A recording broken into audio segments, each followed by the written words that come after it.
selamat datang kembali di Kotex alias Kepoin Tech Center, podcast yang ngebahas hal-hal seru seputar dunia perpajakan dan kehidupan kampus dari sudut pandang mahasiswa. Hari ini kita bakal ngobrol santai bareng kakak-kakak Badan Pengurus Harian periode 2024-2025 tentang bagaimana sih rasanya memegang tanggung jawab menjadi Badan Pengurus Harian selama ini. Sulitkah? Menantangkah? Yuk langsung aja kita simak videonya. Halo kakak-kakak semuanya. Halo. Bagaimana nih kabarnya hari ini? Alhamdulillah baik. Sebelum kita lanjut, boleh nih untuk memperkenalkan diri terlebih dahulu. Tolong sebutkan nama, program studi, angkatan, dan juga jabatan kalian di BPH. Oke, mungkin mulai dari aku dulu. Halo teman-teman semua, perkenalkan aku Yera Hardiansyah dari program studi akuntansi angkatan 60, dan di Tech Center ini aku diamanahkan untuk menjadi ketua bidang kemahasiswaan periode 2024-2025. Halo semuanya, perkenalkan nama aku Tara Dika Putri Ramadanita dari program studi akuntansi angkatan 60. Di Tech Center ini aku diamanahi sebagai bendahara umum 2. Halo semuanya, perkenalkan aku Muhammad Raihan Dika Pangaribuan atau biasa dipanggil Dika dari jurusan akuntansi angkatan 60. Di Tech Center ini aku diamanahkan menjadi wakil ketua bidang kemahasiswaan Tech Center SVPB periode 2024-2025. Halo, perkenalkan nama aku Arinda Ayu Pramadita dari program studi akuntansi angkatan 60. Pada periode ini aku diamanahi sebagai sekretaris umum 1. Halo teman-teman semua, kenalin nama aku Muhammad Erlangga Semakir. Sini aku dari program studi akuntansi angkatan 60. Pada di Tech Center ini aku diamanahkan menjadi bendahara umum 1. Halo semuanya, perkenalkan nama aku Nisina Zahia dari program studi akuntansi angkatan 60. Di Tech Center ini aku diamanahi sebagai sekretaris umum 2. Wah, inilah orang-orang behind the scene-nya yang selalu memastikan program kerja Tech Center berjalan dengan lancar. Jadi penasaran nih cerita kakak-kakak semua terkait gimana sih jadi BPH itu. Tanpa berlama-lama lagi, yuk kita kulik bersama. Sebelum kita bahas hal-hal seru, aku pengen tanya dulu nih Kak. Sebelum menjadi BPH, kan kakak-kakak semua itu merupakan anggota dari yang berbeda-beda divisi ya. Boleh dong di-spill alasan mengapa memilih menjadi BPH? Oke, mungkin mulai dari aku. Kalau misalnya aku ditanya nih alasan kenapa aku bisa bergabung menjadi Badan Pengurus Harian di periode kali ini, itu mulai dari rangkaian hunter atau pemilihan ketua dan wakil ketua bidang kemahasiswaan untuk periode 2024-2025. Nah, yang dimulai pada saat itu ketika ada pembukaan untuk bursa bakal calon, namaku itu terdaftar gitu ya, di mana dipercayai oleh teman-teman yang lain untuk menjadi calon ketua bidang seperti itu. Nah, dalam rangkaian seleksi hunter tersebut, pada akhirnya setelah melalui rangkaian focus group discussion, wawancara, dan juga sampai ke jenjang debat ya, debat pemilihan pasangan calon ketua dan wakil ketua bidang. Alhamdulillahnya aku dipercayai lagi akhirnya untuk menjadi ketua bidang kemahasiswaan periode 2024-2025 terpilih seperti itu. Oke, mungkin aku juga mau nambahin dikit kali ya Yara. Seperti yang kita tahu kan sebagai anggota Tech Center, tentunya kita ingin terus berkontribusi dan membawa Tech Center menjadi lebih baik ya. Nah, menurut kami menjadi BPH itu diberikan kesempatan lebih nih untuk melakukan perubahan, lalu penyempurnaan dan juga penyesuaian dari tata kelola internal maupun dari peraturan-peraturan yang ada. Jadi menurutku menjadi BPH itu mempunyai kesempatan ataupun peluang lebih kali ya untuk membawa Tech Center menjadi lebih baik lagi tentunya. Wah, keren-keren banget ya alasannya. Aku mau nanya lagi nih Kak, selama kalian menjadi BPH, dari semua program kerja, menurut kalian apa sih yang paling banyak memerlukan effort atau persiapan yang lebih? Kalau dari aku seluruh proker itu pastinya perlu effort yang banyak, yang lebih. Nah, dari masing-masing proker itu pasti ada tantangan, ada struggle-nya masing-masing yang tentunya pasti berbeda-beda. Nah, effort ini dimulai dari tahap perencanaan. Kita merencanakan konsep acara nanti akan bagaimana, nanti pelaksanaan kegiatannya akan bagaimana. Terus nanti kita juga akan ada rapat-rapat, menyatukan ide antar anggota, terus antar kita sebagai BPH juga. Terus nanti yang menurut aku paling full effort banget itu di bagian pelaksanaannya, karena kan kita pasti ingin mewujudkan semua perencanaan kita ini sesuai dari agar pelaksanaannya ini lancar dari awal hingga akhir. Oke, aku juga setuju banget sama Tara dan udah lengkap banget jawabannya. Yang paling effort itu sebenarnya pelaksanaannya. Kenapa? Karena saat pada tahap perencanaan itu kita udah bener-bener brainstorming tentang seperti konsep acaranya mau gimana. Kalau misalnya ada problem-problem juga kita diskusikan, menyatukan pikiran antara berbagai anggota hingga menjadi satu kesatuan. Dan itu sudah didiskusikan saat tahap perencanaan, dan pada saat pelaksanaan itu kita eksekusi apa yang sudah kita rencanakan. Makanya untuk tahap perencanaan harus full effort dan benar-benar fokus terhadap pelaksanaan di hari H itu kalau dari kita. Oke. Kalau berdasarkan effort yang udah dikeluarkan, program kerjanya itu memuaskan tidak, Kak? Kalau berdasarkan effort yang Kalau berdasarkan effort yang udah dikeluarkan oleh panitia sih ya tentunya sangat memuaskan banget. Kayak sedari awal tuh kita lihat effort-effortnya teman-teman panitia dari awal perencanaan bener tadi sampai ke hari pelaksanaan itu udah maksimal banget. Apalagi seperti yang kita lihat sekarang itu timeline program kerja itu masih on track dengan timeline yang udah disusun di awal periode itu, dan juga kayak konsep acara yang kita inginkan sedari awal itu masih sama gitu dengan yang waktu pelaksanaannya oleh teman-teman panitia. Dan kayak kepuasan terbesar tuh dimana ketika kayak apa yang kita susun dari awal itu berjalan dengan baik dan juga terbayarkan di saat hari setelah pelaksanaan gitu. Ya, kalau terkait hasilnya gimana memuaskan atau tidak, kalau misalkan dari track record sebelumnya, setiap kita udah merencanakan dari program kerjanya ini dan sampai pelaksanaan, dan ya alhamdulillah sangat-sangat bagus ya, karena dari program kerja yang udah kita laksanakan sendiri, setiap selesai kita pelaksanaan itu pasti selalu ada aja output yang bakal bisa dimanfaatkan gitu. Makanya kayak dari program kerja yang udah kita laksanakan pasti bakal sangat bermanfaat buat orang di sekitar kita sih gitu. Oke, mungkin kita masuk ke pertanyaan selanjutnya nih. Menurut kalian, program kerja yang gak bisa dilupain atau yang paling berkesan itu apa sih? Boleh dong di-spill juga alasannya.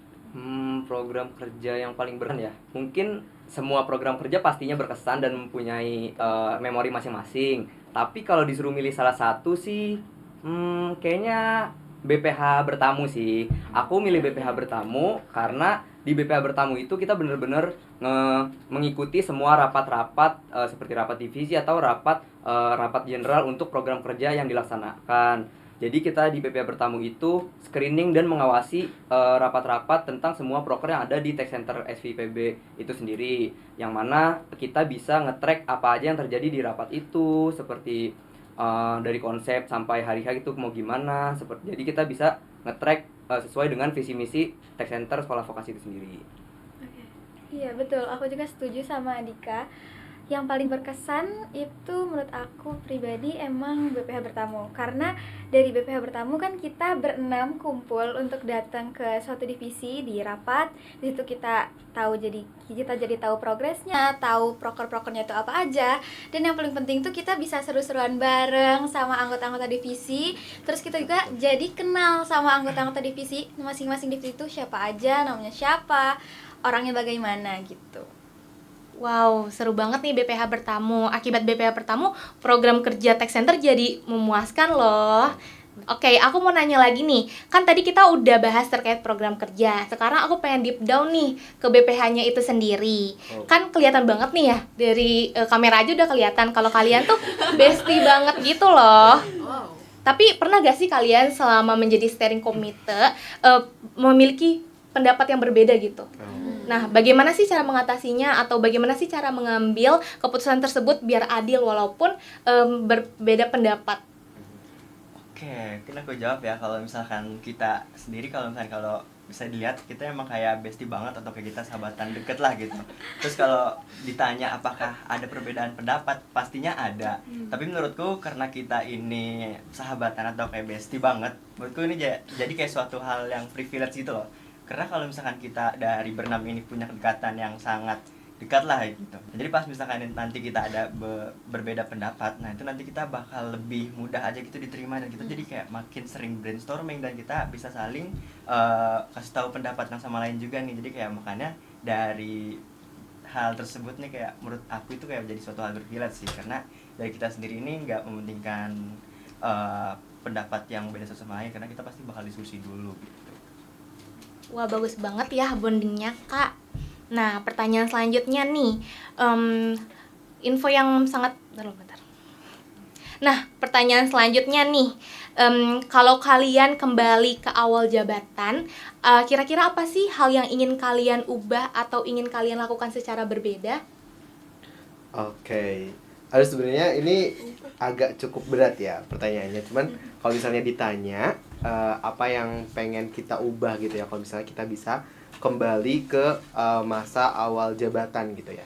Mungkin yang bisa aku sampaikan pada kesempatan kali ini yaitu mungkin seharusnya kita semua bisa untuk menyesuaikan timeline program kerja ataupun hal-hal yang ada di tech center seperti itu.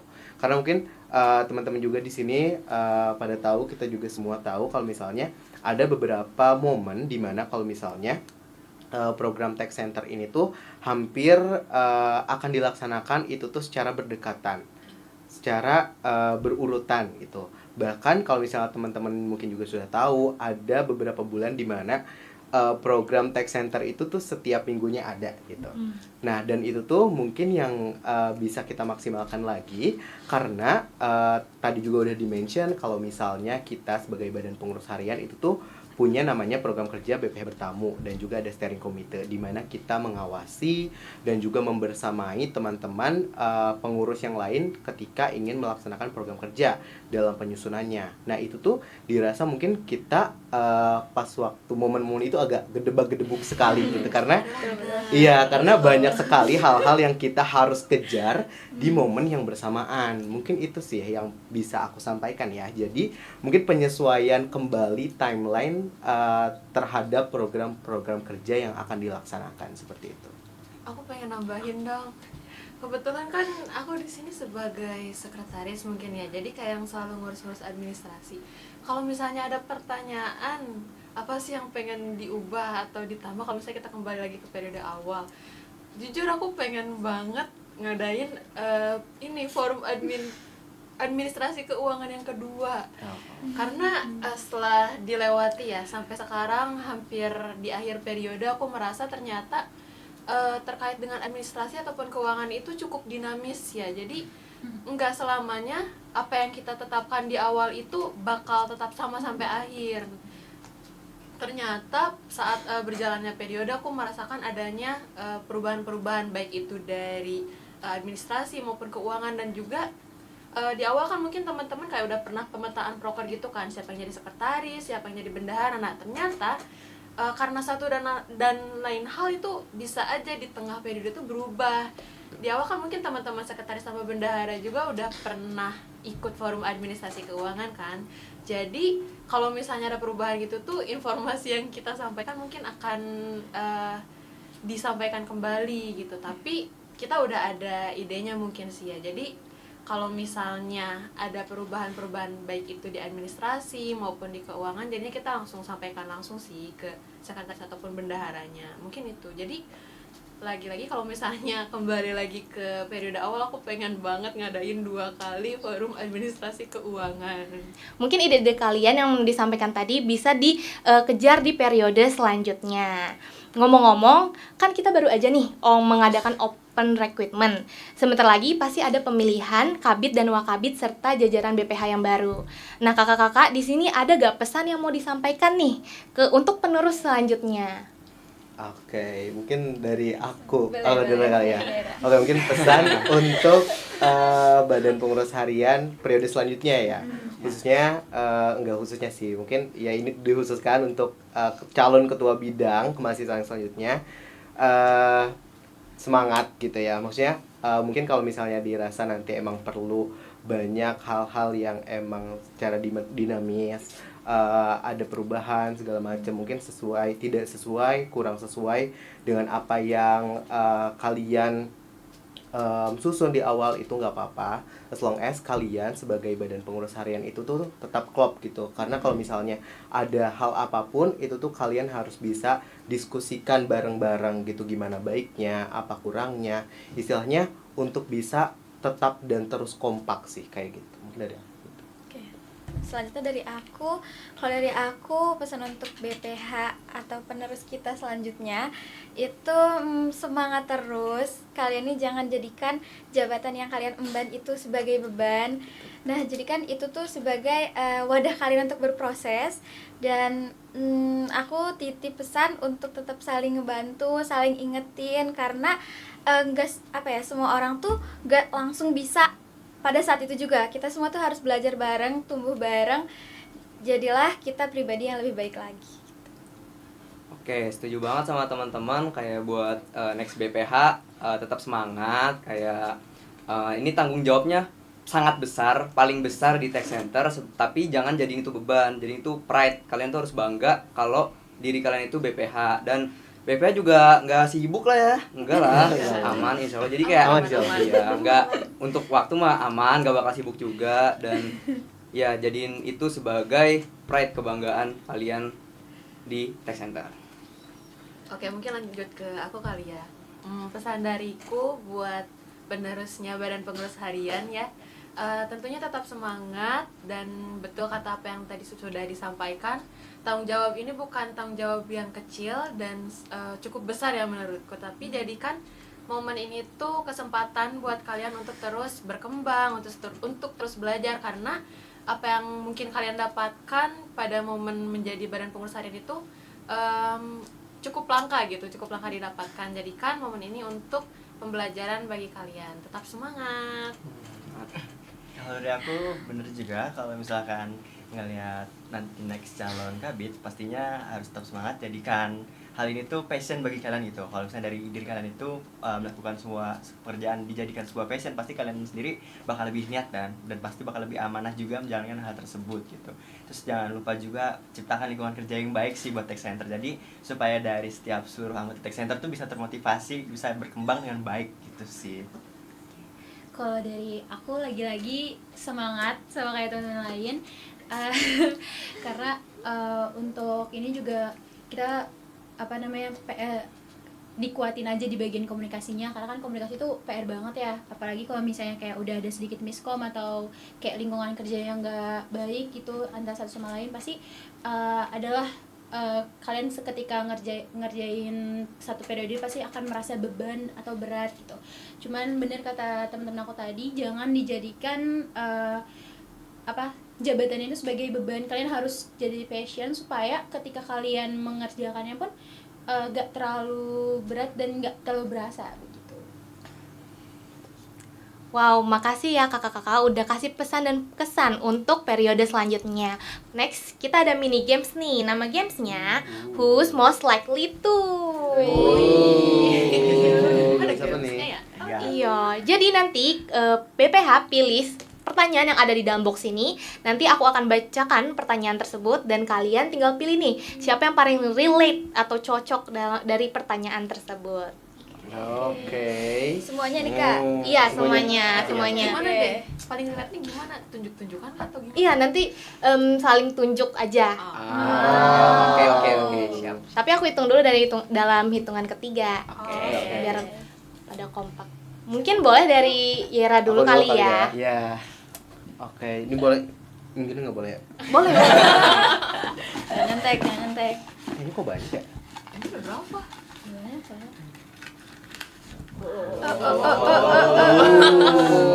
Sembako. Ini ya pertanyaannya. Oke, pertanyaan pertama.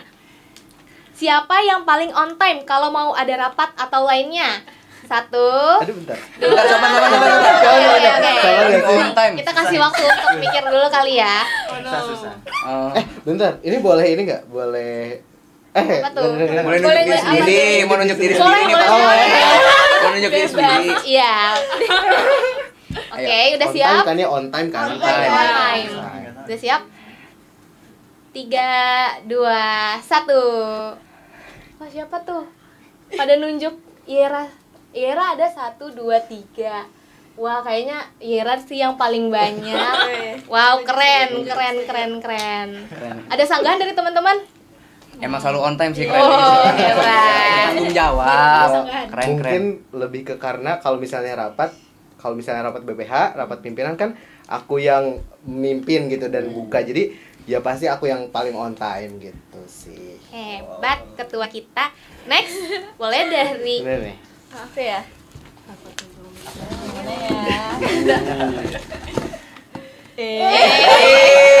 Tara bisa aja. Berlebihan ya.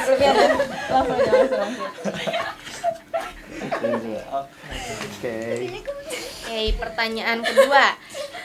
Siapa yang jarang bales chat atau read only di grup BPH? Read only.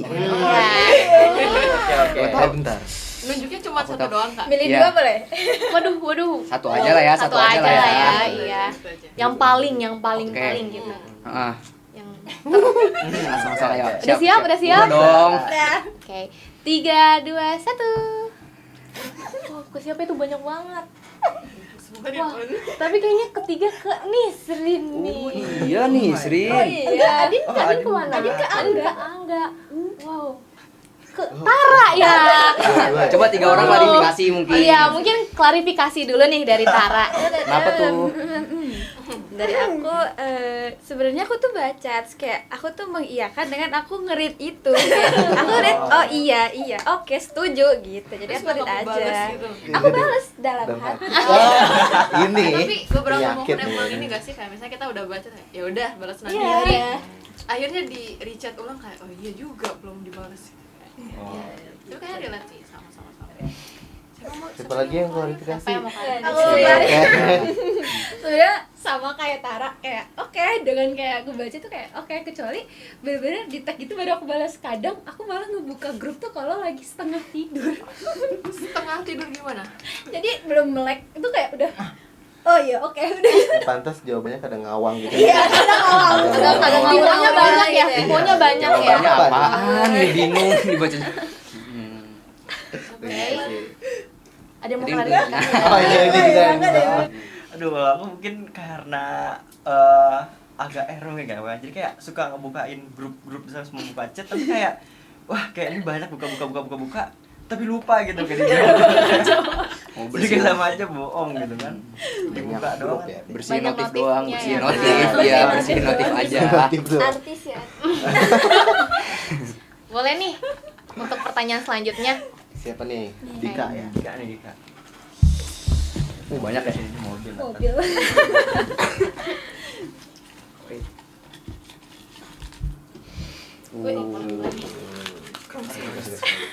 Salam tempel. Oke, pertanyaan ketiga. Siapa yang paling baik mengatur waktu antara organisasi dan akademik?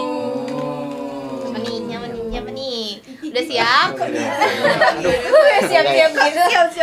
Udah tahu jawabannya siapa? Tahu. Tahu. Ya, langsung aja ya. 3, 2, 1. Wow. Kompak ya jawab Adinda. Boleh nih kasih tips and triknya cara balance organisasi dan juga akademik. Aku pengen nanya dulu deh. Kenapa tuh kakak-kakak milih? Ya udah jelas sih. Jelas. Jelas. Jadi bingung sendiri mau jawab. Tips and trick. Iya. Tips and trick. Kalau dari aku mungkin atur waktu. Klise banget ya jawaban atur waktu. Cuman kadang kan kalau misalnya ada tugas-tugas tuh suka ada tenggatnya kan, kayak misalnya deadline 3 hari kemudian, seminggu kemudian aku biasanya ngerjain dari yang prioritas yang paling penting sih. Mungkin teman-teman juga udah pada ngelakuin ini sih, cuman kayaknya nggak ada tips and trick yang spesifik banget deh. Kayaknya aku gitu aja kerjain dari tugas yang menurut aku penting banget dan waktunya deadline-nya udah kayak mepet banget gitu sih. Oke. Ya, gitu. Kan tadi Adin nanya kan kayak maksudnya itu kenapa sih kita milih Adin gitu kan. Sebenarnya kita ada julukan baru sih buat Adin. Iya. Buat Adin tuh. Apa Baru tuh? banget. Sebutin ya kali ya. Ayo, 1, 1, 2, 3. AI Din gitu. Jadi Adin tuh emang ini kayak AI berjalan gitu loh. Kayak AI kita gitu loh. Kayak ditanya ke AI apa? AI Iya, gitu. Jadi BPH sebelum ke Google ke Adin Kak dulu Adin ya. dulu. Adin tahu. gitu. Iya. Adin ini tarik PPH ini berapa lupa gitu langsung ditanya. Hebat. Keren, mantap. Emang yang paling utama itu time management sama prioritas sih ya, Kak. Adin. Mungkin boleh pertanyaan selanjutnya? Digilir gitu ya. Gilir, nanti Adin dulu kali. ID. Aidin. Ini deh. Sorry. Sense ya. Pertanyaan keempat. Siapa yang suka reminder soal deadline? Jelas udah. Waduh. Siapa udah siap? Oke, 3, 2, 1. Wow, kompak nunjuknya. Kenapa tuh, Kak? Kok bisa terpilih yang paling suka reminder atau reminder? Lebih ke mungkin kan di sini kalau misalnya ngomongin job desk, karena di sini aku juga sebagai ketua kan. Ya pasti kalau misalnya ada hal-hal yang emang perlu di reminder pasti dari aku dulu. Dan itu juga maksudnya itu tuh sekalian aku nge-reminder diri sendiri sih. Kadang aku tuh nggak nge-reminder tuh teman-teman doang, kadang aku juga nge-reminder di grup sendiri. Kayak mungkin teman-teman juga tahu kan kayak besok chat XXX gitu. Itu tuh aku sendiri yang ngechat, tapi aku juga yang reminder. Jadi semua orang tuh tahu gitu loh kayak oh jadi mereka juga yang bantu nanti reminder kayak ya jangan lupa ini ya, jangan lupa ini. Jadi kayak saling reminder. Cuman kalau misalnya emang yang paling banyak mungkin dari aku karena kalau misalnya terkait tugas kan aku yang mendelegasikan. Jadi kalau misalnya aku perlu follow up juga aku langsung gitu loh tag ke teman-teman yang bersangkutan di sini gitu sih. Oke, jadi note-nya itu di grup ya, Kak, grup WA ya. Betul. Selain diri sendiri yang ingat, semuanya juga ingat. Semuanya ingat benar. Sampai di Hebat. pin tuh kayak ini harus kerjain ini. Tiba-tiba kaget aja ada chat.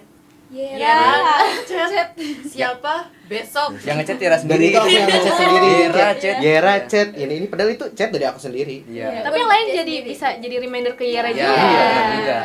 Tapi kadang nggak cuman tugasnya Yera juga, kadang tugas kita pun ya suka di reminder sama Yera. Jadi Keren.